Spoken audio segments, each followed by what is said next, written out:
Let's go to some audience questions. So, sir, why don't you start off? If we can keep the questions fairly brief and in the form of a question, that would be great, because we have several we want to get through in only 15 minutes. So, yes, sir. Mr. Rickman, you have a very sort of iconic and distinctive voice, and there's a lot of actors who have that sort of feature have found themselves always doing very similar types of... How have you avoided being typecast despite having this sort of iconic status? You know, that's Alan Rickman's voice. Well, again, it's down to who you are and what you want to do and what you want to spend your life doing and what's going to make you interested. And then it's about what scripts come to you, because you're not in control of that particularly. And then it's absolutely about what you say yes and no to.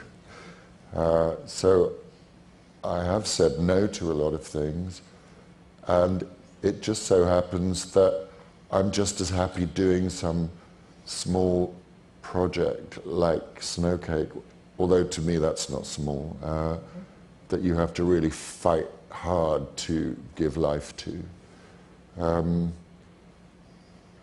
So it's about who you are as a person and the choices you make rather than, or the no's you say rather than the yeses. What keeps you interested? It changes all the time. The idea of typecasting is another hammer and nails, and I suppose I just resist that. Thank you. Yes. A friend of mine saw you on Broadway in Les Liaisons Dangereuses, and he said... A very old friend. Yeah, very old friend. But he always said, he led with his groin. And I'm wondering if you use that part of the body kinetically very frequently.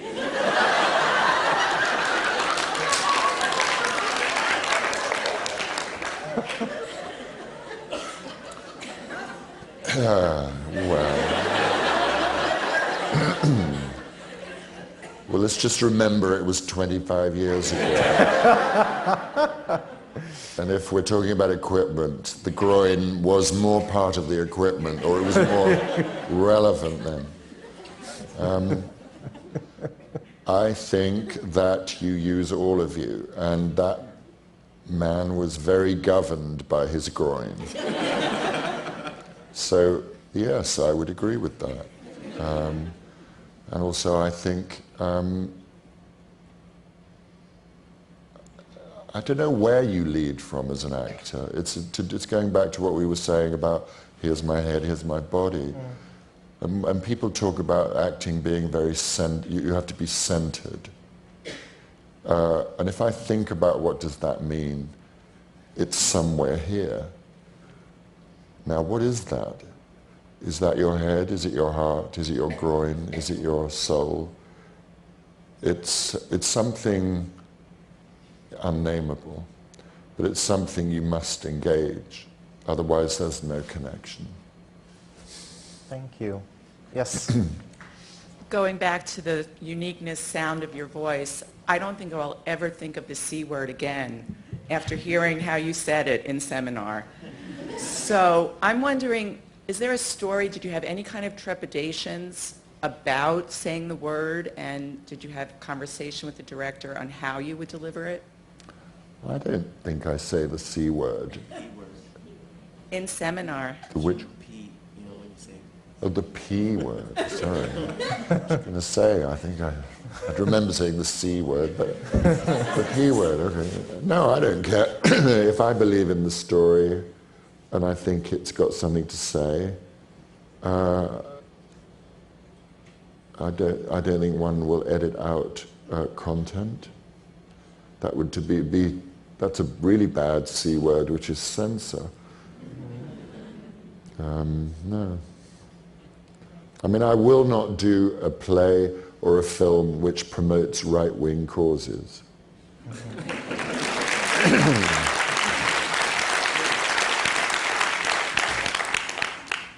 But that's about as far as it goes, I think. Thank you. Yes. Mr. Rickman, you've worked with an array of actors on the film and stage. Is there someone you admire who you haven't worked with, who you'd like to? Yeah, round up the usual suspects. there are many great actors, and certainly great film actors, particularly in this country, and without naming names, they'd all be pretty obvious that I haven't worked with and would love to. This country's full of fantastic actors. Thanks. Yep. Hello, Mr. Rickman. It's a pleasure. Obviously, you've been in the acting business for a very long time, and you've done an array of different things with different special effects, like especially from the Harry Potter films to like theater where there's less special effects. I was wondering, like, how is the special effects for you, and do you prefer acting with more or less special effects? Well, you don't know about them at the time. They, you know, the whole point about them is that you see them eventually. It's a kind of odd experience to be on a set that isn't a set, and that's got a load of blue screens and red dots. Right. Mm-hmm. But then again, you know, you're playing a scene in front of a camera, and what you see is us in a world, whether it's a real one that's been built or one that's been made in a computer. What we're staring at is a film crew of about 100 people with clipboards and stopwatches and directors with frustrated faces. So our reality is not yours anyway. In a way, it's sort of freeing to set foot on a stage and you're in complete control, theoretically. Thank you. Thank you. Yes. One of my most delicious film-going memories is hearing you say, "cut his heart out with a spoon." That's one of my favorite lines. But what I'd like to ask you about is Truly, Madly, Deeply. How did you come to do it, and how does that live for you in your memory? It's a very, very special memory because, of course, it was Anthony Minghella's first film, and if I remember anything that I certainly used when I came to direct a film was on the very first day of filming, he turned to the actors and the crew and he just said, "I have one word, help." And it was special too because Juliet Stevenson and I had done a lot of work together in the theatre. And so I was talking earlier about, you know, often the lack of process in film and a lack of rehearsal time. Well, Anthony was very much a theatre playwright before he did that film, and so we had a lot of rehearsal, and we were very prepared. And a huge amount of trust. So I learned a lot about if you can create the circumstances, they are ideal ones. Ask for rehearsal time and make sure that trust is there in spades. Thank you very much for asking about that film. It was in contention with Sense and Sensibility. I appreciate it. Thank you. Great. Thanks. Yes? Mr. Rickman, you've given advice for acting for young students, but I was wondering if you had any advice for directing and shifting between film directing and then stage directing. Well, directing for film is a mystery to me because how one ever arrives at the first day with a crew and a script and the money to do it is increasingly the biggest game of all. Tenacity and the big advantage to me is that you don't have to show up looking good at 6 o'clock in the morning as a director. Advice, I really don't know. You've just got to, it's got to be something you really, really want to, the story you really want to tell, because you're going to be with it for a year, even from the time you start. And then you're in the editing room. And then you're going through the whole publicity circus. So you've got to have a really strong sense of yourself as a team leader, and then as somebody who is going to live with that story for that length of time, that it's going to feed you. Theatre is A bad director is the one who, in the theatre, who is there through the 3 weeks, 4 weeks, 5 weeks, 6 weeks of rehearsal, and then you never see them again. They exist because they're on to the next project. A good director is one that stays in touch and knows that, as Pat was saying, it's going to change. And a good director should hope that that will happen and will let you go, but also know to rein you back in. Thank you very much. Great question. Where do you get your T-shirt? eBay. Scott Rickman. Very nice. Yes. You've made all of us laugh and cry, sit on the edge of our seats in anticipation and fall in love. Because of all the different characters that you've played, is there something, either stage or screen, that you found is probably your largest challenge when it comes to playing different characters?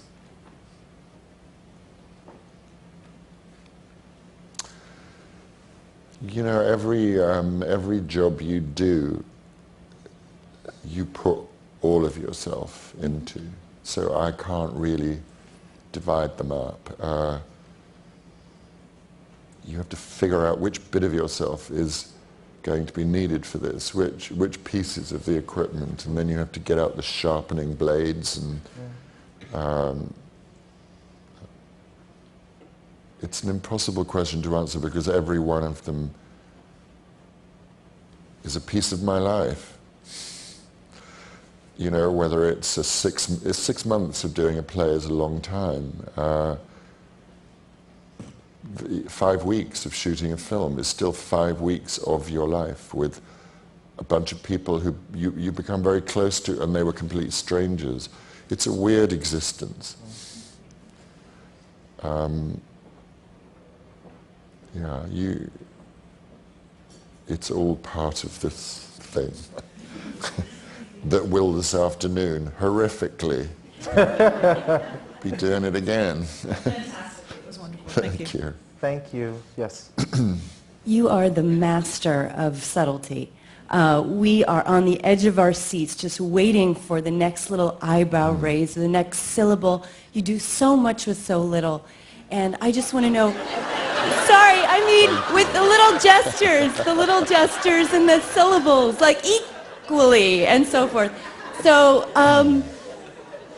what's your inspiration? You say it's about, listening and responding, but it's got, you've got to savor it yourself, and you've got to get it from somewhere. Where does it come from? Well, I mean, every actor that appears on film or on stage in leading roles and has some kind of reputation, every one of them has something that's uniquely them. You know, we could all, if Meryl Streep was sitting here now, you'd say, how the hell do you do that? And I look at clips of her being Margaret Thatcher, I think, how? Does she breathe it in? It's who you are. It's what you do, and you can't take any credit for it. All you have is a responsibility to it. And the same is true of anybody that takes what they do to some level of expertise. You have to work at it, keep working at it, challenge yourself, put yourself at the service of the writer. The writing is always the most important thing. You have to just hand yourself over to that. Thank you. Thanks. Yes. Hello, Mr. Rickman. I have a question. What was your favorite moment on the set of Harry Potter? Say that again, sorry. Your favorite moment while on the set of Harry Potter? Favorite moment? Well, probably ones that I can't possibly share with you. I know some of them. Because they would all be about disgraceful behavior between grown adults who should know better. Yes, I know about those. Thank you, sir. Thanks. Yes. Hey. Thanks for everything you do. There are so many interviews, and sometimes you hear the same questions over and over, and that hasn't happened today for the most part. But are there any questions that you're longing to answer that you haven't been asked? No, I'd have my T-shirt would just say "less is more" on every level. Thank you. That's a good question. I'm going to use that one. Yes. Hi. Many actors say they don't like to watch themselves on film, so I was just wondering how it felt to watch yourself act as well as sing in Sweeney Todd. No, I can't bear it. I guess you're forced to watch things at premieres, and so I've seen those bits and pieces, but it's not a hobby of mine to watch myself at all, ever. And in fact, I was asked if they could show a clip from Seminar, and I absolutely had to say no, because, I'm still doing it, and I would not want to be watching that before I then have to do it today. So. Thank you. Thank you. That is all the time that we have. I want to thank Alan Rickman for joining us.